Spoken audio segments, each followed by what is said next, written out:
बात करते हैं। God has been good to us. भगवान परमेश्वर हमारे पे दयालु था।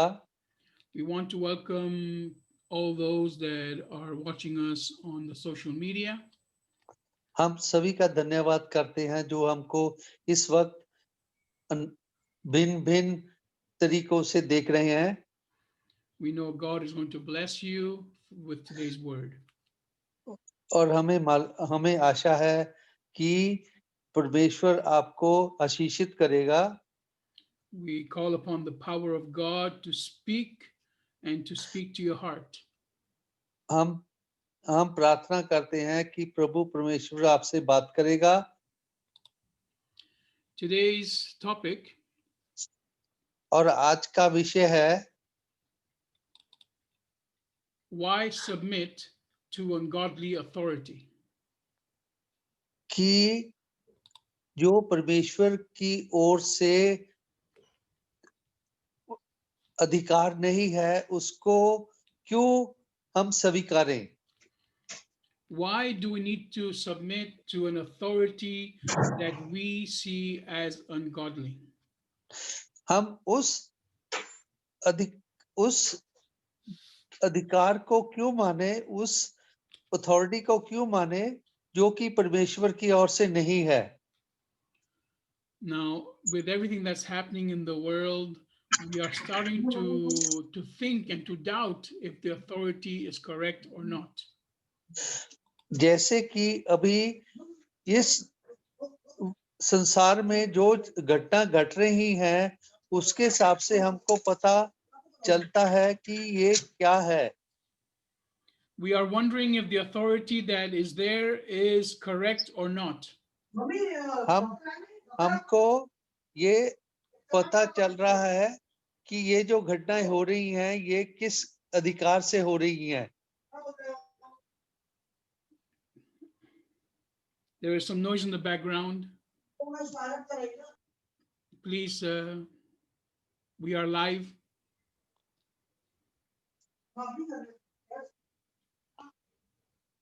Thank you. So, why we have to ask ourselves if we have to obey blindly everything that the government says. हमें क्या जो सरकार गवर्नमेंट या सरकार हमको बोलती है हमको उसको जैसे बोलती है उसको ऐसे ही सुन लेना चाहिए। Because right now, all I hear from people is complaint about the government, about how everything is a lie. हम अभी हमको ये ये जो कंप्लेंट्स मिल रही है वो की हमारी सरकारें हैं वो क्या बोल रही हैं। You look in the news channels, all you hear is people complaining about the government.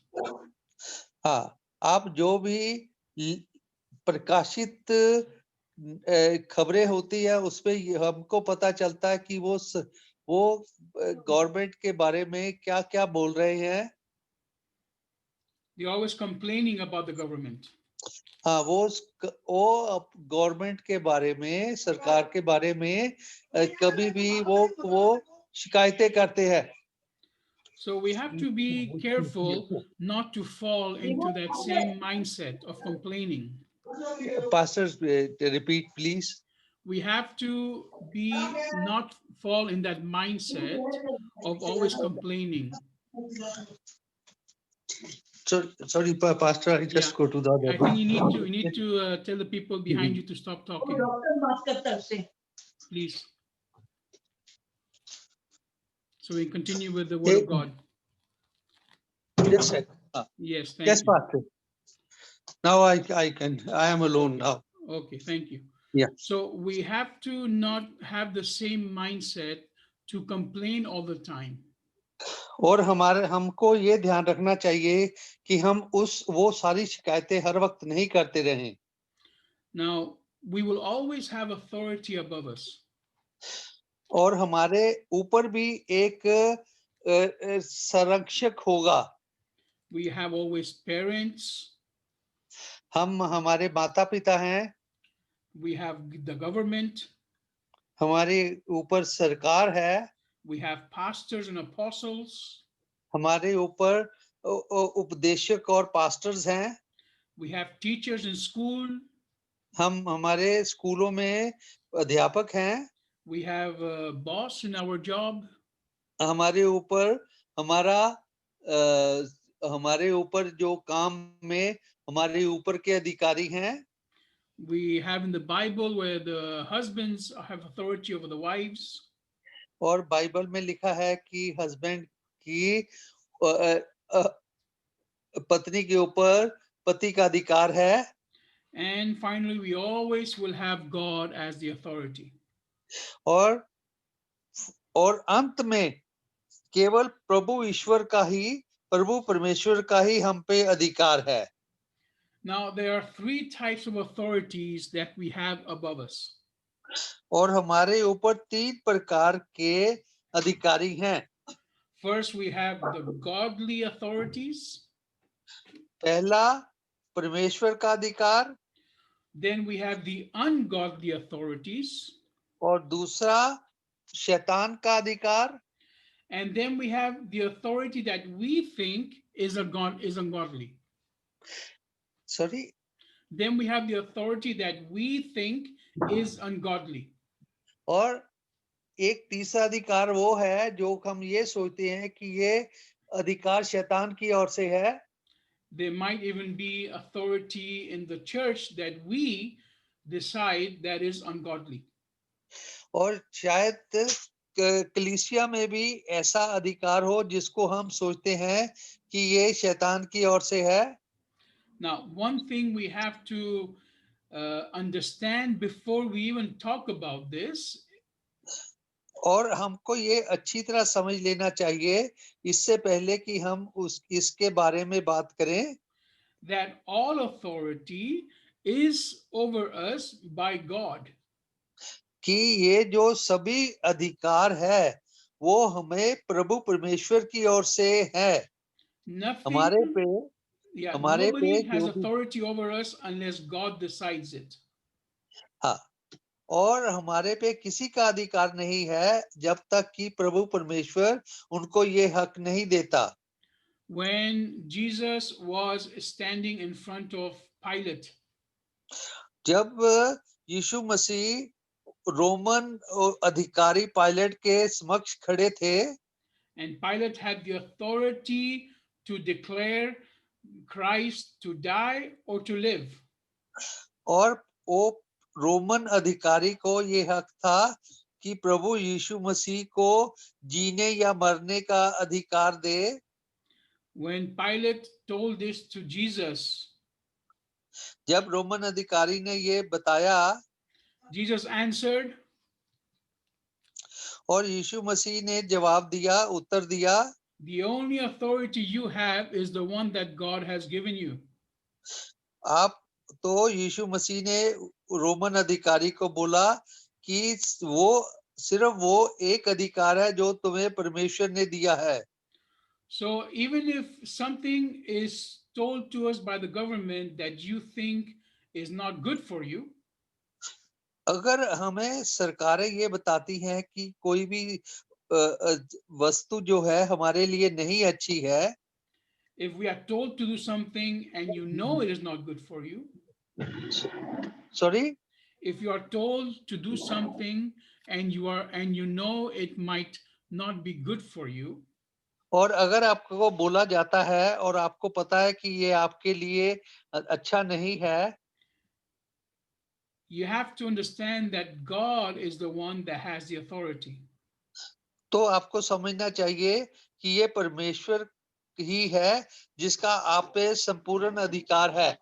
Now, we have to have common sense and think correctly because we cannot do the things that are against the Bible. और हम जो पवित्र शास्त्र में लिखा है उसके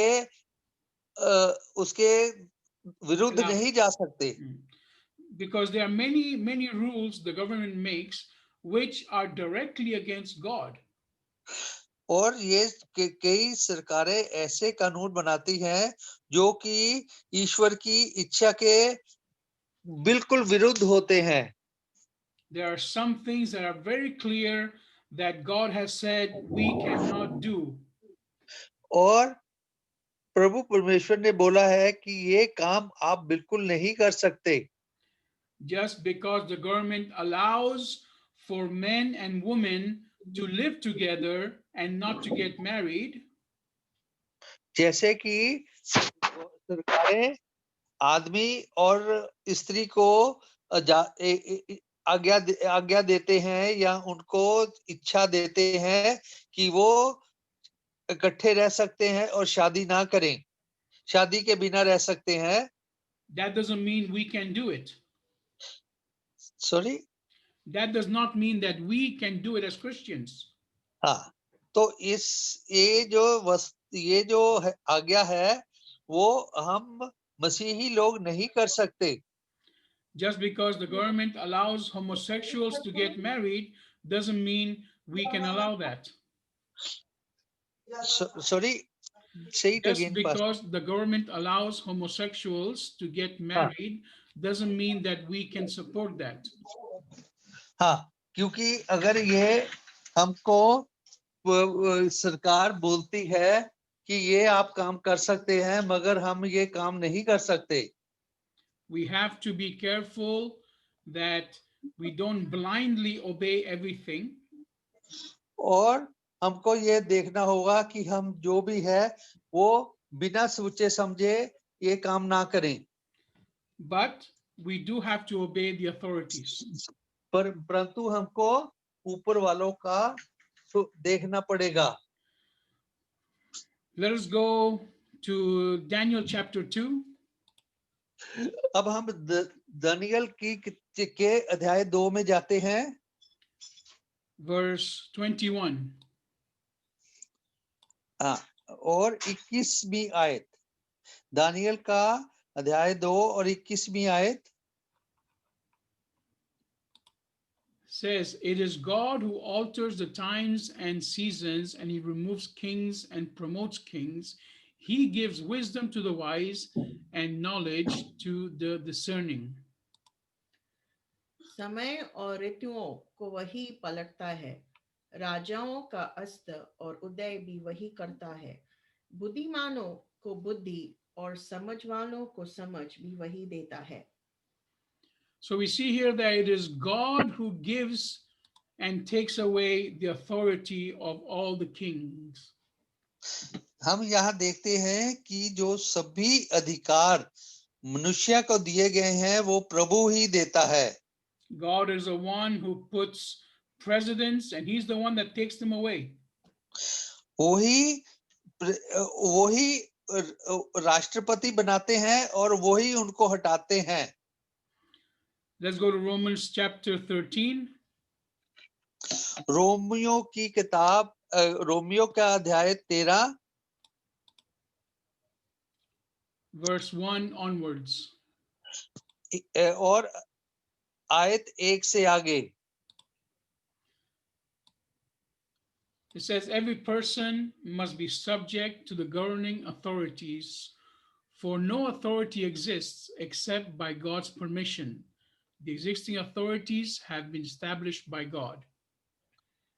हर एक व्यक्ति प्रधान अधिकारियों के अधीन रहे, क्योंकि कोई अधिकार ऐसा नहीं जो परमेश्वर की ओर से न हो, और जो अधिकार है वे परमेश्वर के ठहराए हुए हैं।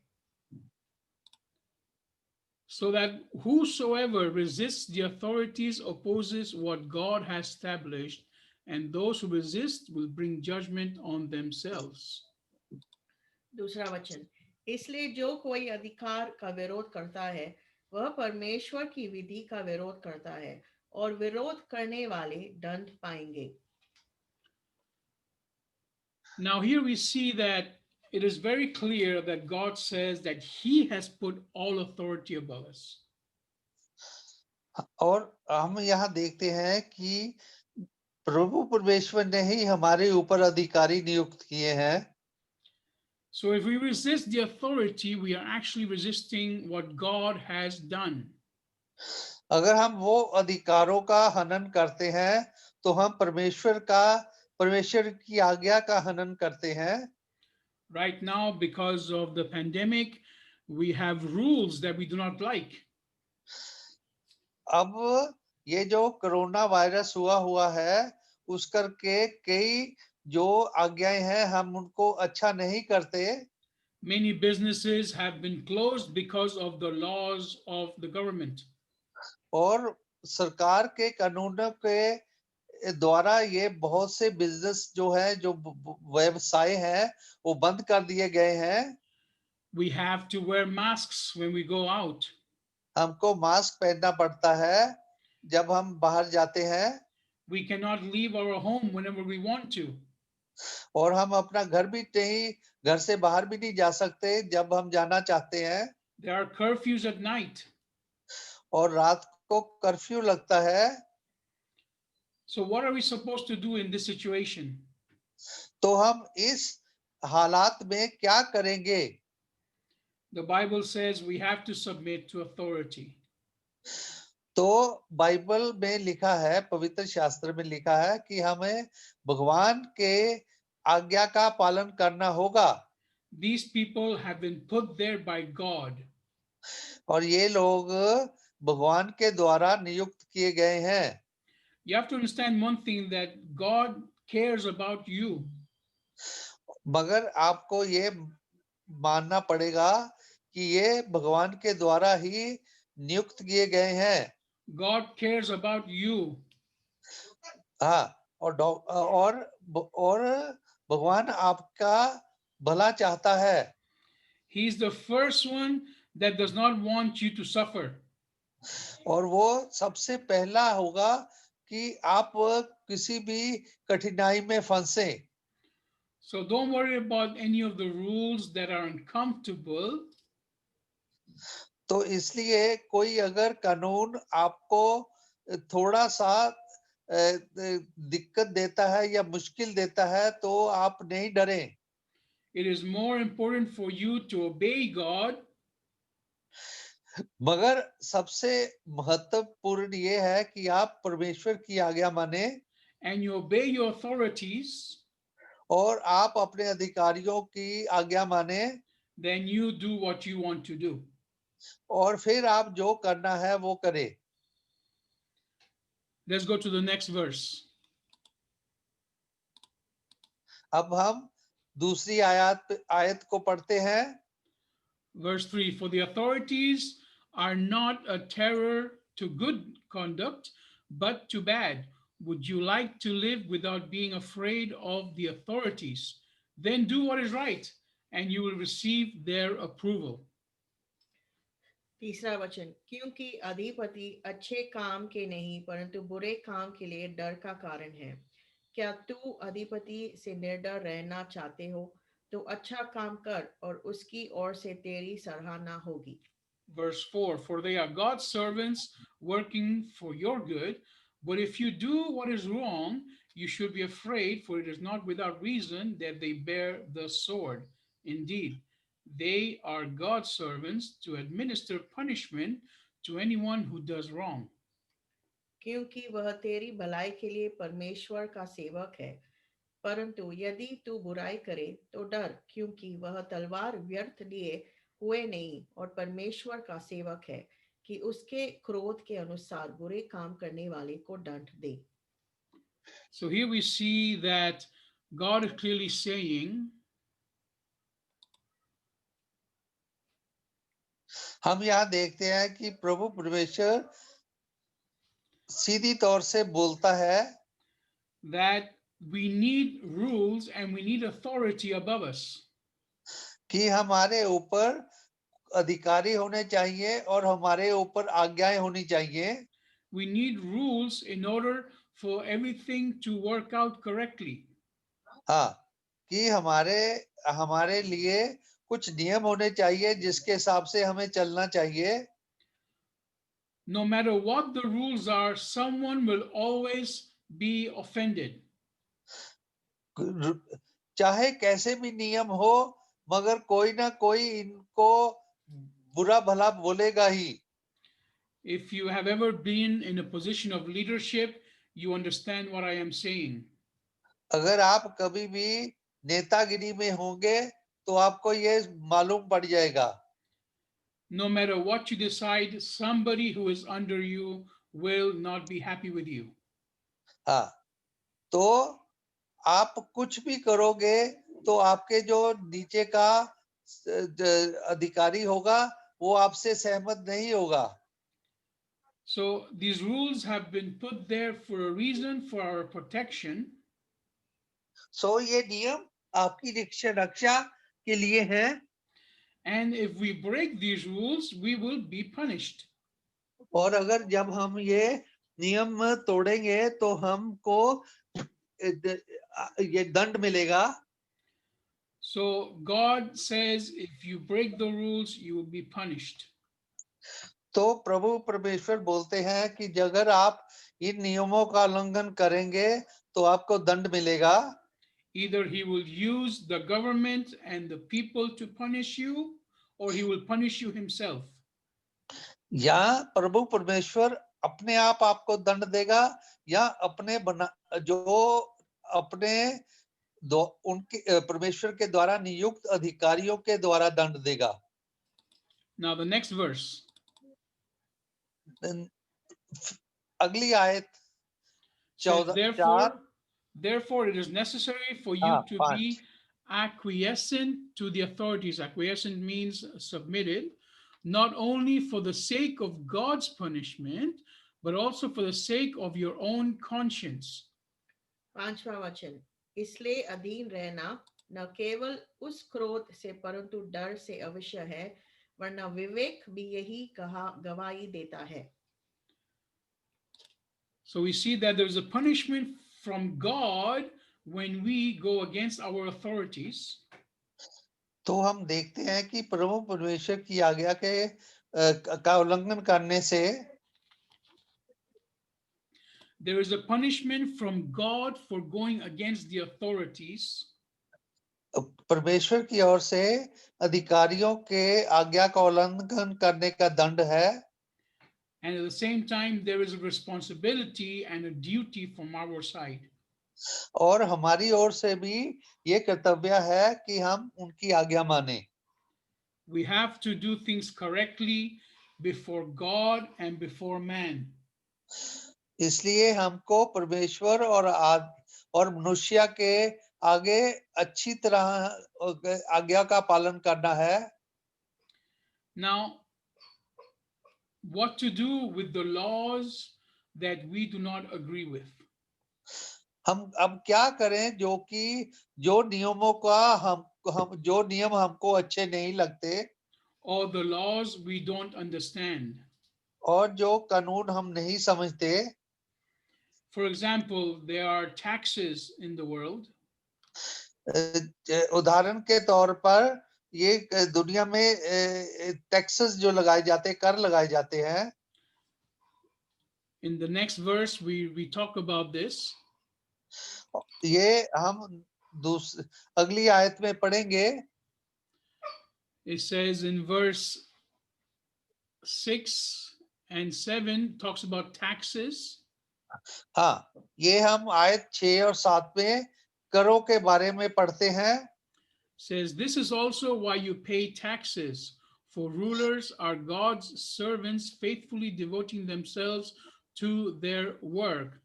Pay everyone whatever ye owe them, taxes to whom taxes are due, tolls to whom tolls are due, fear to whom fear is due, and honor to whom honor is due. इसलिए कर भी दो, क्योंकि शासन करने वाला परमेश्वर के सेवक हैं और सदा इसी काम में लगे रहते हैं। इसलिए हर एक का हक चुकाया करो। जिस कर चाहिए उसे कर दो, जिसे चुंगी चाहिए उसे चुंगी दो, जिससे डरना चाहिए उससे डरो, जिसका आदर करना चाहिए उसका आदर करो। So we see here that God is very clear when it comes to taxes. तो हम ये देखते हैं कि यहाँ प्रभु परमेश्वर कर जो टैक्सेस जो होते हैं उसके बारे में बहुत ही सीधी तरह से वर्णन करते हैं। We do not like taxes. We do not understand taxes completely. हमको कर अच्छे नहीं लगते और हम अच्छी तरह नहीं समझते, And some taxes seem to be too high. और कुछ कर बहुत ही ज्यादा लगते हैं। But here, what does the Bible say about all these things? और यहाँ जो भी है पवित्र शास्त्र में बताता है, It says to give tribute to those that have to receive tribute. That's talking about taxes and tolls. या और पवित्र शास्त्र बताता है जिसको आपको कर या चुंगी देना है वो दो। For example, in Spain, the south of Spain has very good highways, and most of them have no taxes. But the north of Spain also has good highways, and they're all full of tolls. हाँ, Spain में किसी जगह पे अच्छी सड़कें हैं मगर वहाँ टैक्स कर बहुत कम है, और कई ऐसी जगह हैं जहाँ सड़कें बहुत अच्छी है मगर वहाँ बहुत ही ज्यादा कर है। So we don't understand that, but the Bible says just pay what you're asked to pay. हाँ, तो इसलिए बाइबल बोलती है कि आप वो कर या चुंगी दो जो आपको बोला गया है। And then it says give custom where custom is due. जहां आपको कस्टम देना है वहां आप कस्टम दो। Now, this is talking about business customs, import export हाँ, duties. हाँ, ये आपको जो आप बाहर से सामान आयात करते हो वो उस व्यवसाय के उस हिसाब से बोल रहे हैं। Now, if you ever have done any import export, you will know that everybody lies in their taxes. हाँ, तो अगर आपने बाहर से सामान मंगवाते ही जब भेजते हैं तो आपको पता चलेगा कि आपको ये जो ये है कि आपको चुंगी देनी अपना कस्टम देना पड़ेगा उसको। Everyone lies in their taxes. सभी को टैक्स देना पड़ेगा। Everyone lies. Sorry, Everyone lies. हाँ, तो सबको सभी झूठ बोलते हैं। Everyone tries to steal from the government in their customs. हाँ, और सभी अपने सरकार से उसकी जो चुंगी होती है उसकी चोरी करने का प्रयत्न करते हैं। Now, then it says, give fear where fear is supposed to be given. हाँ, sorry, say it again. Give fear where fear is due. हाँ, तो उधर डर होना चाहिए जहां डर है। Now, this fear is talking about respect because of the power that person has. ये वो डर की बात कर रहे हैं जो कि आपको परमेश्वर रिस्पेक्ट करवाना चाहता है। For example, we fear the police because of the power they have. Sorry, We fear the police because of the power they have. हाँ, हमको पुलिस से क्यों डर लगता है? क्योंकि उनके पास अधिकार है। And then it says to give honor where honor is due. इसीलिए बोलते हैं कि जहां आपको ये महिमा देनी है वहां महिमा दीजिए। Now, this was talking about giving respect to a position. हाँ, तो ये वो उसकी बात कर रहे हैं कि जो आपको अधिकारियों को उनका महिमा करनी है या उनका काम कहा मानना है। Now, this also being giving honor also is talking about giving financially. हाँ, और ये पैसे के मामले में भी आपको उनको देना पड़ेगा। In the Bible, it talks about honoring mother and father. और बाइबल में माता और पिता का भी कहा मानने को बोला गया है। In the Bible, it talks also about honoring the man of God. और जो परमेश्वर का आदमी है उसकी भी आपको प्रशंसा करनी पड़ेगी या उसका रिस्पेक्ट करनी पड़ेगी। Now, the word honor here very clearly is talking about giving an offering.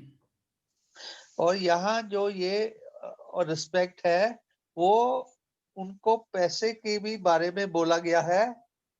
So, very clearly, Christ is saying, pay taxes, fear the people in power, and give honor where honor is due. हाँ, तो इसलिए ये बहुत ही सरल तरीके से बोला गया है कि जहां आपको कर देना है वो आप वो कर दीजिए। Now, Jesus paid the taxes. और जीसस ने भी कर दिया। We see in Matthew chapter 17, हम ये मत्ती की किताब 17 में अध्याय 17 में पढ़ते हैं verse 24, और आयत 24 says, when they came to Capernaum, the collectors of the temple tax came up to Peter and asked, your teacher pays the temple tax, doesn't he? 24 वचन, जब वे कपरनम में पहुंचे तो मंदिर के लिए कर लेने वालों ने पतरस के पास आकर पूछा, क्या तुम्हारा गुरु मंदिर का कर नहीं देता? He answered, yes. When Peter went home, Jesus spoke to him first and asked him, what do you think, Simon? That's Simon Peter. From whom do kings on earth collect tolls and tributes? From their own subjects or from foreigners? उसने कहा, हाँ देता है। जब वह घर में आया तो यीशु ने उससे पूछा से पहले उसने कहा, हे शौमान, तू क्या समझता है? पृथ्वी के राजा चुंगी या कर किन से लेते हैं? अपने पुत्रों से या परायों से? From foreigners, he replied. So Jesus told him, in that case, the subjects are exempt. पतरस ने उससे कहा, परायों से। यीशु ने उससे कहा, तो पुत्र बच गया। However, so that we don't offend them, go to the sea and throw in a hook. Take the first fish that comes up, open its mouth, and you will find a coin. Take it and give it to them for me and you. फिर भी हम उन्हें रोकर न खिलाएं, तो झील के किनारे जाकर बसी डाल और जो मछली पहले निकले उसे ले, तो उससे उसका मुंह खोलने पर एक सिक्का मिलेगा। उसी को लेकर मेरे और अपने बदले उन्हें दे देना। Now we see in verse 27 how Christ says, in order so that they do not get offended. हम देखते हैं कि 27वीं आयत में कि ये जो अधिकारी हैं उनको गुस्सा ना आ जाए। That's why Christ decides to pay the tax. इसलिए यीशु मसीह कर देने की बात करते हैं। He pays the tax so that the government will not get offended. वो टैक्स देते हैं ताकि जो सरकार है उसको गुस्सा ना आ जाए या अधिकारियों को गुस्सा ना आ जाए। He has explained here that he does not believe he should be paying that tax. हाँ, वो यहाँ समझाते हैं कि वो उनको नहीं लगता कि वो कोई भी कर दे। But because of the testimony to the people, he pays his taxes. मगर वो अपने कहने के अनुसार सरकार को टैक्स देते हैं। So it is very important that because of the conscience, because of the testimony we give to the government, we have to do what they're asking us to do. हाँ, इसलिए हमको सरकार को कर देना होगा। Because it is important for the testimony. क्योंकि हम ये गवाही देते हैं इसलिए हमको सरकार को कर देना होगा। You cannot say that you are following Jesus Christ and then on the other side you are breaking the laws of the government. आप ये नहीं कह सकते कि आप यीशु मसीह के चेले हैं और दूसरी ओर सरकार को आप कर ना दे। Christ himself obeyed the government even though it was wrong. यीशु मसीह ने भी जो अधिकारी थे उनका कहना माना, जबकि उनको मालूम था कि वो गलती में हैं। If you're worried about not having money to pay your taxes, अगर आपको लगता आपके पास पैसे नहीं है कर चुकाने के लिए, then you will never have money to pay your taxes. तो आपके पास कभी भी पैसा नहीं होगा कर चुकाने के लिए। Because here we saw that Christ supernaturally provided for himself and for Peter. तो आपने ये देखा कि अलौकिक तरीके से प्रभु परमेश्वर यीशु मसीह ने अपने लिए और पीटर के लिए, दोनों के लिए पैसा इकट्ठा किया। So God did a supernatural power because we obey. क्योंकि उन्होंने उनकी आज्ञा को माना, इसलिए प्रभु परमेश्वर ने उनको अलौकिक तरीके से पैसा दिया। In another chapter in the book of Matthew, और दूसरे मत्ती की दूसरे अध्याय में in हम Matthew देखते हैं, chapter 22, और मत्ती का अध्याय 22, they asked Jesus this question to try to trick him. और मत्ती के अध्याय 22 में अधिकारी उनको फंसाने के लिए पूछते हैं। They ask him, should we pay taxes to the government that is abusive? अगर जो सरकार निकम्मी या गंदी है या लोगों पे जुल्म करती है, हमको उनको टैक्स देना चाहिए। You see, nobody likes to pay taxes and everybody thinks that the taxes are too big. हाँ, कोई भी कर नहीं देना चाहता, वो सोचते हैं कि ये जो कर हैं वो बहुत ही ऊंचे हैं। So the religious people wanted to trick Jesus and ask him this question in public. हाँ, तो जो धार्मिक लोग थे, जो फरीसीज थे, वो उनको फंसाने के लिए ये बात पूछने लगे। Because if he says, yes, pay the taxes, then the poor people will not like Jesus. Sorry? If he said yes to pay taxes, then the poor people will not like Jesus. हाँ, तो वो उन्होंने बोला कि अगर यीशु मसीह बोलेंगे कि कर दो, तो गरीब लोग यीशु मसीह को नहीं चाहेंगे। And if he says do not pay taxes, then the religious people will accuse Jesus of being someone that is anti-authority. हाँ, अगर यीशु मसीह ये बोलते हैं कि कर नहीं दो, तो फारसियों को ये बहाना मिल जाएगा कि यीशु मसीह अधिक गवर्नमेंट के अगेंस्ट है। They were trying to trick Jesus into answering this hard question. तो ये यीशु मसीह को फंसाने के लिए ये ऐसे सवाल पूछ रहे थे। And how did Jesus answer? और यीशु मसीह ने कैसे उनको जवाब दिया? He said, take a coin and look at it. और यीशु मसीह ने बोला कि आप ये जो सिक्का है उसको लीजिए और देखिए। And he asked, whose face is on the coin? और उन्होंने बोला कि ये सिक्के पे किसकी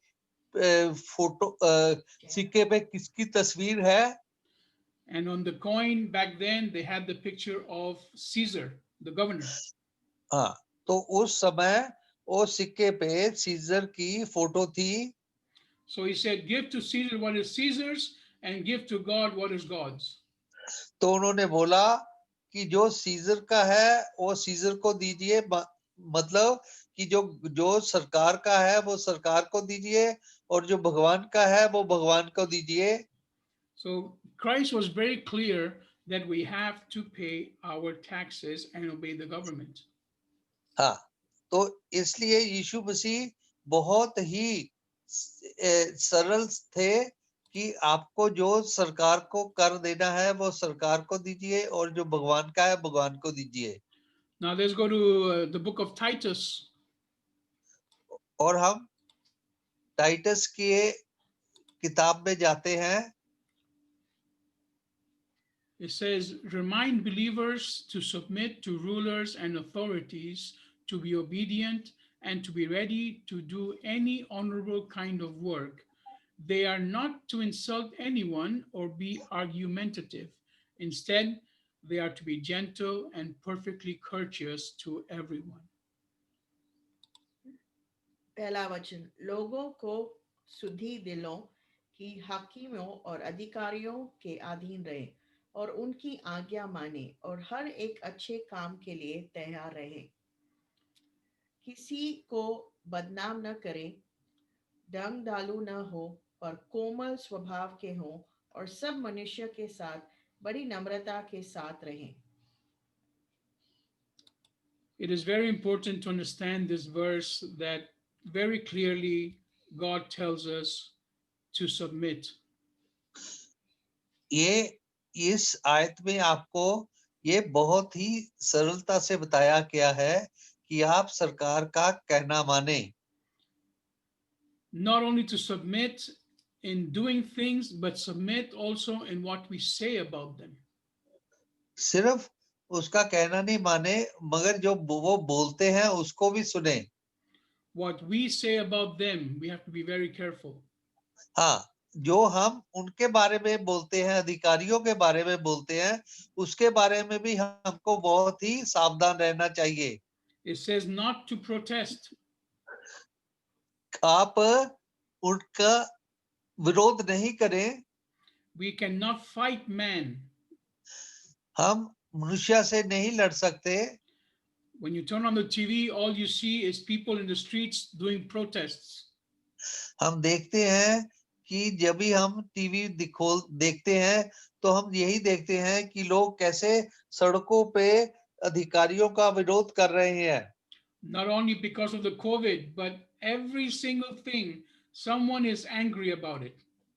हाँ, ये सिर्फ ये बीमारी करके नहीं है, वो सभी चीजों से ही उनका अधिकारियों का विरोध कर रहे हैं। Every day in the news channels, you will see at least 2 or 3 people protesting against something of the government. आप देखेंगे कि 2 या 3 बार तो रोज ही अधिकारियों के विरुद्ध ये जो विरोधी दंगे होते रहते हैं। As Christians, we are not supposed to do that. मगर हम मसीही होने के नाते हमको ये नहीं करना चाहिए। We have to do everything in love, हमको सब चीजें प्यार से, in humbleness, झुक के and submit to the authorities. और जो भी अधिकारी हैं उनकी आज्ञा मानना चाहिए। Even if we suffer. अगर हमको इसके लिए कष्ट भी उठाना पड़े, It is more important to suffer a little bit and not to go against God. हाँ, इसलिए हमको थोड़ा सा कष्ट उठा ले मगर अपने प्रभु परमेश्वर के विरुद्ध नहीं जाना चाहिए। Jesus very clearly said he submitted because he had to give a testimony to the people. यीशु मसीह ने अधिकारियों के आगे झुक गए क्योंकि उनको ये जो उदाहरण थी वो लोगों को देनी थी। He had to show people what it means to submit to authority. उनको बताना था कि अधिकारियों के आगे कैसे झुकना होता है। Our testimony is very important for God. हमारी गवाही परमेश्वर के लिए बहुत जरूरी है। It is through our testimony and the way we behave that people will know that Christ lives in us. और ये जो हम गवाही देंगे उसके द्वारा लोगों को पता चलता है कि हम प्रभु यीशु मसीह के चेले हैं और वो हम में वास करता है।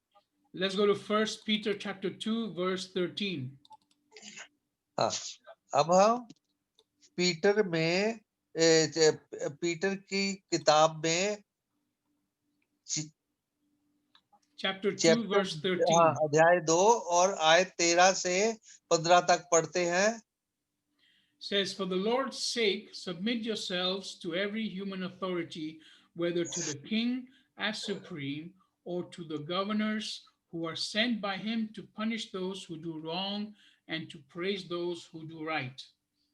प्रभु के लिए मनुष्य के ठहराए हुए हर एक प्रबंध के अधीन रहो। राजा के लिए इसके लिए वह सब पर प्रधान है और राजापालों के, क्योंकि वह कुर्कमियों को दंड देने और सुर्कमियों को प्रशंसा के लिए उसके भेजे हुए हैं।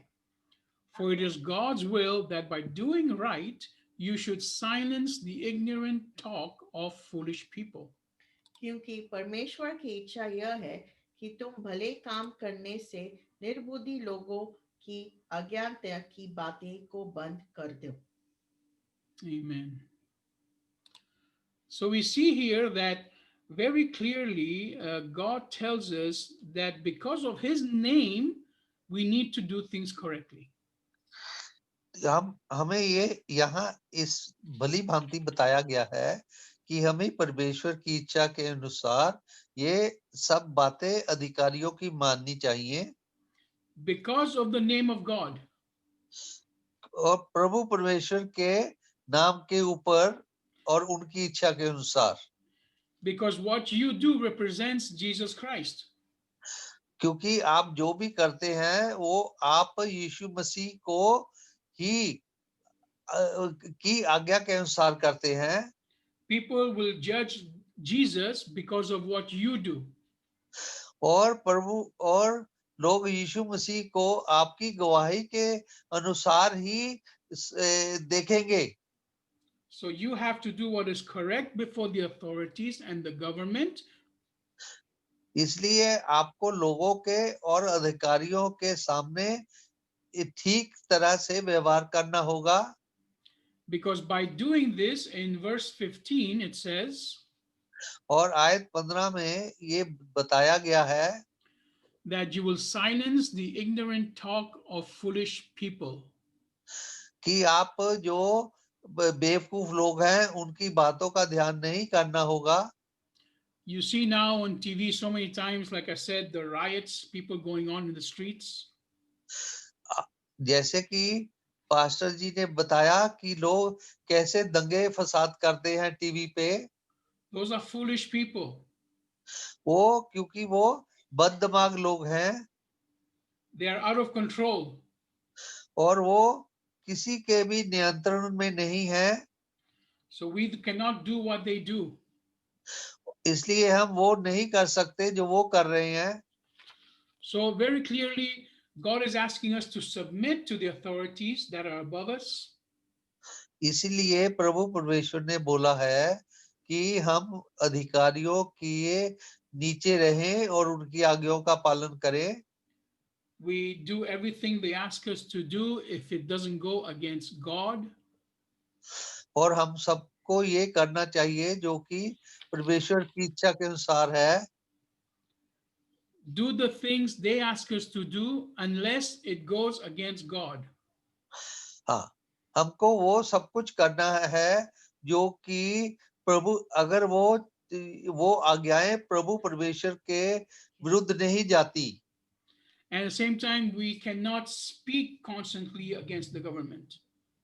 और उसी से हम ये भी है कि हम अपने अधिकारियों की ओर से उनके अगेंस्ट उनके विरुद्ध नहीं बोले।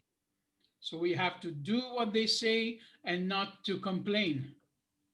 और हमको वही करना होगा और हमको शिकायत नहीं करनी होगी। So today we have seen how to submit to an authority that is ungodly.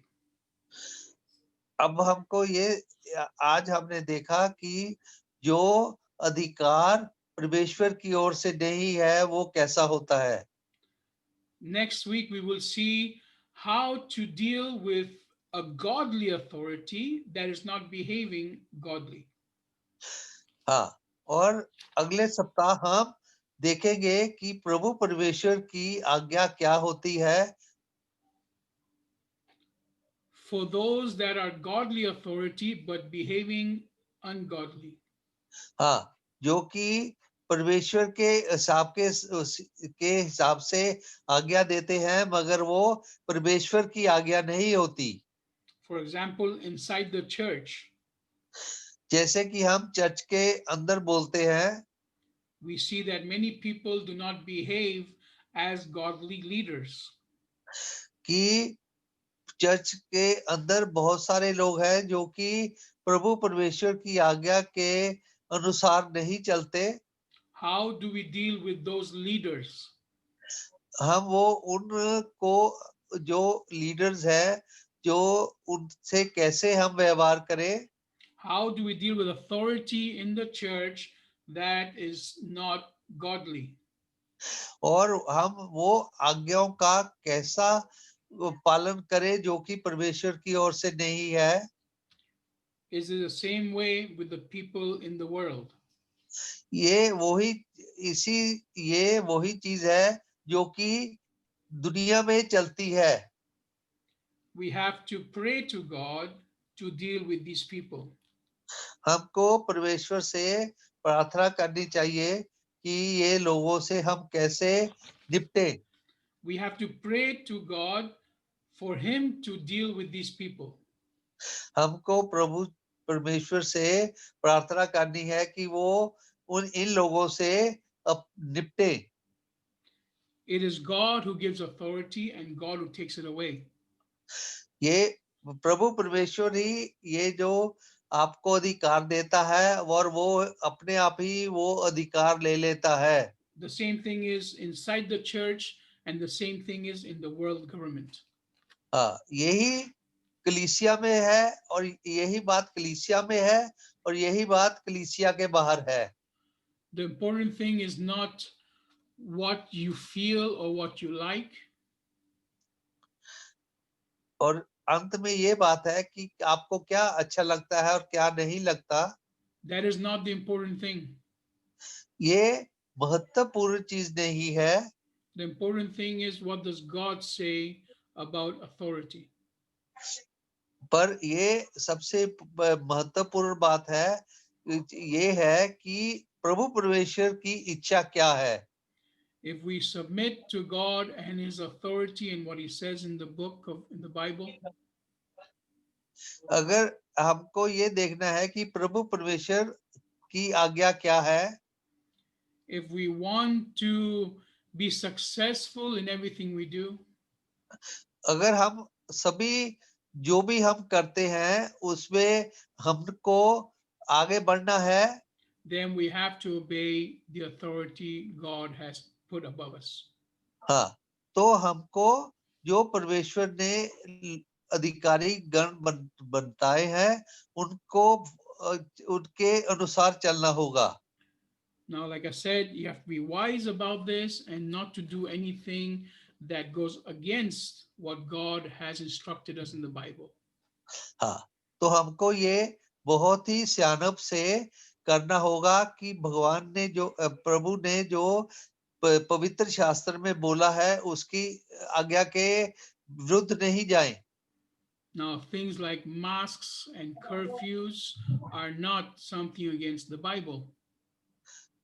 Sorry, say it again. Things like masks, wearing masks, and curfews are not something that is against the Bible. हाँ, mask और ये curfew है, ये Bible में नहीं लिखा है। Paying taxes is not against the Bible. पर कर देना पवित्र शास्त्र के विरुद्ध नहीं है। We have to be wise in these things and ask God to guide us. और हमको इसमें अपना सियानापन करना पड़ेगा और जो भी परमेश्वर ने बोला है उसकी आज्ञा का पालन करना पड़ेगा।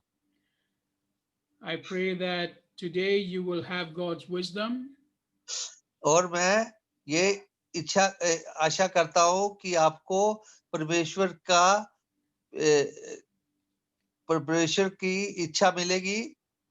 that you will know what is good and what is bad for you, और आपको पता चलेगा कि क्या अच्छा है और क्या नहीं है, and that you will choose correctly for God to bless you. Sorry, You will choose correctly for God to bless you.